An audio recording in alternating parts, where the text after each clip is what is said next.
Jamais l'humanité n'a autant évoqué la fin des temps qu'aujourd'hui. À cause des pandémies, des rumeurs de grandes guerres, des signes apparus dans le ciel et de l'endurcissement du cœur des gens, le retour du Christ est un sujet fréquent, aussi bien parmi les chrétiens qu'ici sur Internet. Il se trouve que beaucoup profitent de cette agitation mondiale pour lancer de fausses prophéties ou dénaturer des passages bibliques concernant la fin des temps, uniquement pour gagner plus d'abonnés sur leurs réseaux sociaux, ou simplement pour répandre la peur parmi les gens. Et l'un des passages bibliques les plus utilisés par ces personnes, c'est le chapitre 24 du livre de Matthieu, où Jésus parle de ce qui arrivera au monde avant son retour. Ainsi, dans cette vidéo, nous allons analyser tout ce que le Seigneur a vraiment dit à ses apôtres sur les jours à venir. Mais, avant de commencer, je voudrais vous demander de cliquer sur j'aime, de vous abonner à ma chaîne et d'activer la cloche pour être averti par YouTube. Sempre que eu colocar vídeo novo, tá ok? Vamos lá. Le chapitre 24 de Matthieu contient le dernier grand sermon de Jésus avant sa mort, axé sur la fin des temps, son retour et le jugement. Cependant, pour saisir les paroles de Jésus, il faut d'abord comprendre le contexte de ce moment. Pour cela, revenons au chapitre 23, où nous voyons le Christ parler à une grande foule dans le temple à Jérusalem. À ce moment-là, Jésus critiquait l'attitude des pharisiens et des maîtres de la loi, qui prêchaient mais ne vivaient pas selon la parole de Dieu. Ensuite, il a adressé des paroles dures au peuple juif. Voyons ce qu'il a dit. « Jérusalem, Jérusalem, toi qui tues les prophètes et qui lapides ceux qui te sont envoyés. Combien de fois ai-je voulu rassembler tes enfants, comme une poule rassemble ses poussins sous ses ailes, mais vous n'avez pas voulu.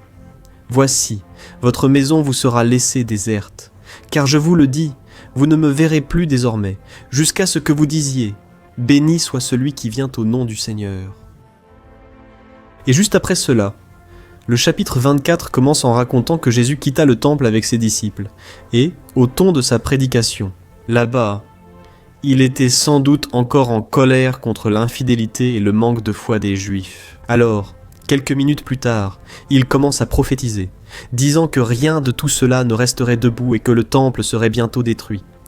Les disciples, alors, furent intrigués par cette prophétie, et dès qu'ils arrivèrent au mont des Oliviers, ils demandèrent au Maître quand cela allait arriver, et quels seraient les signes qui indiqueraient son second avènement, ici sur terre. Alors, Jésus s'assit, comme à son habitude, et commença à expliquer à ses brebis tout ce qui allait arriver au monde jusqu'à la fin des temps. Ce passage est également connu sous le nom de sermon prophétique, en raison de son contenu, et la majeure partie de cette prophétie est également rapportée dans Marc. Chapitre 13. Eh bien, maintenant que nous avons déjà compris tout le contexte dans lequel le chapitre 24 de Matthieu a été écrit, analysons son contenu. Ces passages sont difficiles à interpréter, car en plus d'utiliser un langage symbolique, ils traitent d'une série d'événements. Et c'est pour cela que beaucoup de personnes prennent certains extraits de ce discours de Jésus, les interprètent mal et finissent par transmettre des messages incomplets ou même erronés aux autres. C'est pourquoi, dans cette vidéo, nous allons analyser 3 points importants concernant la prophétie de Jésus sur la fin des temps. Premièrement, à qui ce message était-il destiné ? La grande majorité des gens croient que les paroles de Jésus ont été dites à son Église. Mais ce n'est pas vrai, elles étaient destinées aux Juifs. À cette époque, l'Église du Christ restait un mystère. Elle ne serait incluse dans l'action de Dieu qu'à la Pentecôte et fut révélée plus tard, à travers les lettres de l'apôtre Paul. Tu as compris ? Alors, il faut bien préciser que les événements prophétisés par Jésus concernent uniquement la situation des Juifs pendant la grande tribulation, avant son retour. De plus, le chapitre 24 de Matthieu parle des faux prophètes et des faux Christ qui apparaîtront pour tromper le peuple. Ces personnes suscitées par Satan représentent un danger pour Israël, qui ne croit pas que Jésus est le Messie et qu'il est déjà venu une fois dans le monde. Nous, qui sommes l'Église du Christ, nous devons nous préoccuper davantage des faux maîtres, des faux apôtres et des faux prédicateurs, en plus de savoir discerner les esprits, afin qu'aucun d'eux ne nous éloigne des chemins du Seigneur. Amen. C'est une preuve supplémentaire que les Juifs sont visés par la prophétie du Christ sur la fin des temps. Lorsque Jésus parle du sacrilège terrible, ici, Jésus parle de la terre juive, du temple et des sacrifices que Daniel avait déjà prophétisés il y a longtemps. Et remarquez aussi qu'au verset 16 de Matthieu, chapitre 24, Jésus a dit que ceux qui seront en Judée doivent fuir vers les montagnes. Et cela concerne clairement Israël. Parce que dans tout le Nouveau Testament, il n'y a pas un seul passage où Jésus ou l'un de ses apôtres demande à l'Église de fuir vers les montagnes. Et enfin, de la même manière, nous voyons que le texte parle encore du sabbat, qui est lié aux coutumes et aux lois des Juifs. Et il apporte aussi la parabole du figuier, qui est une représentation symbolique de la nation d'Israël. As-tu compris le deuxième point que nous devons analyser pour savoir quand cette prophétie de Jésus commencera à s'accomplir ? Jésus a déclaré que personne, ni les anges du ciel, ni lui-même à ce moment-là, ne savait le jour ni l'heure où cette prophétie s'accomplirait. Seul Dieu le savait, et a précisé que cela arrivera quand on s'y attendra le moins. Voyons ce qu'il a dit à ses disciples. Comme au jour de Noé, il en sera de même lors de la venue du Fils de l'homme. Car, dans les jours qui précédèrent le déluge, les gens mangeaient et buvaient, se mariaient et donnaient leurs filles en mariage, jusqu'au jour où Noé entra dans l'arche, et ils ne se doutèrent de rien, jusqu'à ce que le déluge vienne et les emporte tous. Il en sera de même à la venue du Fils de l'homme. Mais même si nous ne connaissons pas la date exacte du début des événements qui marqueront le retour du Messie auprès du peuple juif et l'établissement de son royaume ici sur terre, le passage nous montre que la prophétie commencera à s'accomplir pendant les 7 années de tribulation, qui seront la dernière des 70 semaines prophétisées par Daniel. Et une chose intéressante dans cette prophétie de Jésus, c'est que tout est lié à ce que l'apôtre Jean a rapporté dans les chapitres 6 à 19 du livre de l'Apocalypse.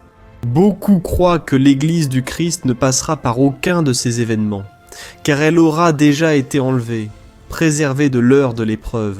Dès le début de Matthieu 24, Jésus parle de la première moitié de la 70e semaine de Daniel, au verset 8. Jésus a dit que tout cela marquera le début des douleurs, qui ne concernent pas toutes les époques. Elles définissent le début du temps de la tribulation, qui est comparé dans la Bible aux douleurs de l'accouchement d'une femme enceinte. Le début des douleurs correspond aux 3 premières années et demie de la tribulation, durant lesquelles l'Antéchrist gouvernera le monde. Et, tout comme il existe des étapes initiales et finales dans les douleurs qui précèdent un accouchement, ces dernières années se divisent également en 2 étapes de 3 ans et demi chacune.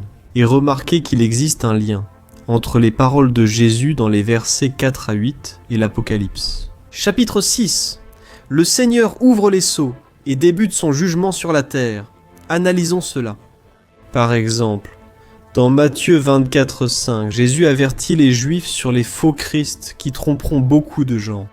C'est exactement ce qui va se passer lorsque le premier sceau sera ouvert et que l'Antéchrist apparaîtra pour tromper les gens et les dominer.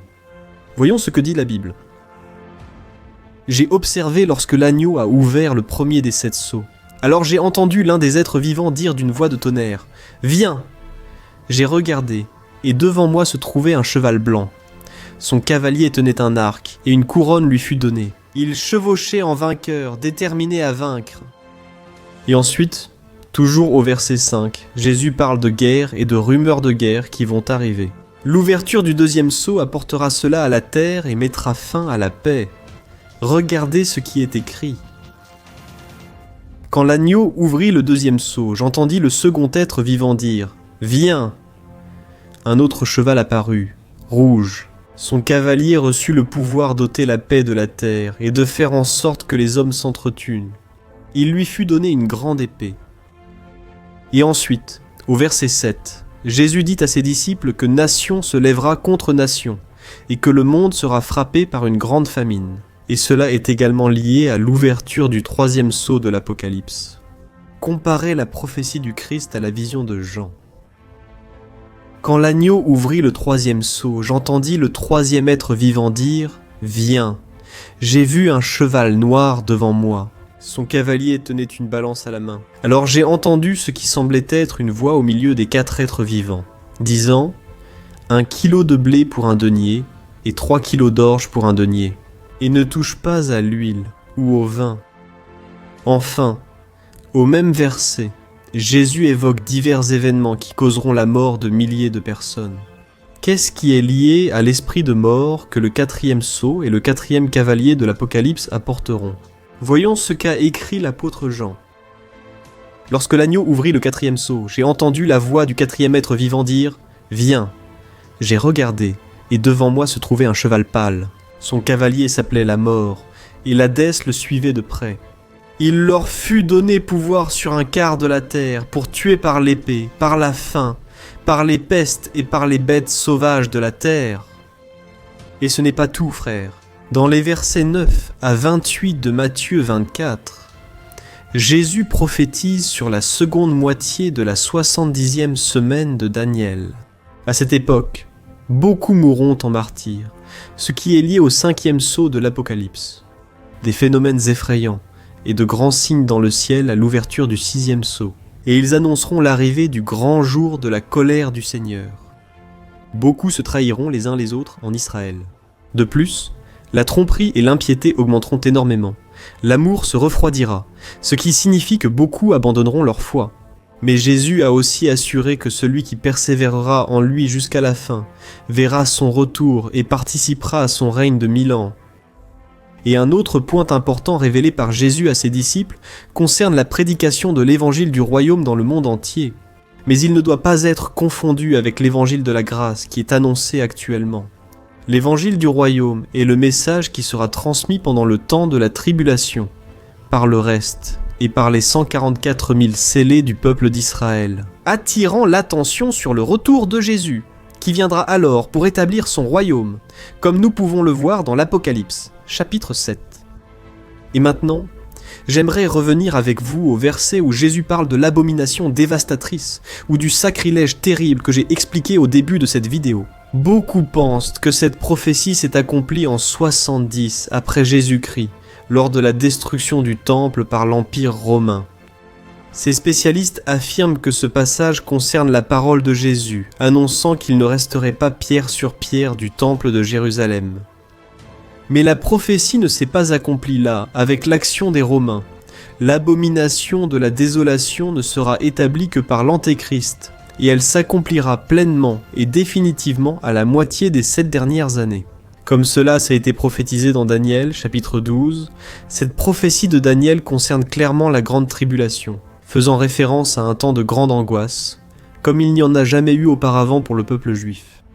Et le troisième point que nous devons analyser, c'est quel message cette prophétie de Jésus nous apporte aujourd'hui, mes frères.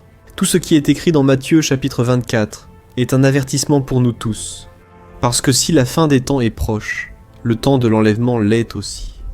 Notre monde est très troublé, il est agité, il y a des conflits dans de nombreux pays, et à tout moment, la terre pourrait être frappée par des guerres dévastatrices. De plus, une grande partie de l'humanité souffre de la faim. Les phénomènes et catastrophes naturelles sont de plus en plus fréquents, et de grandes pandémies tuent des millions de personnes.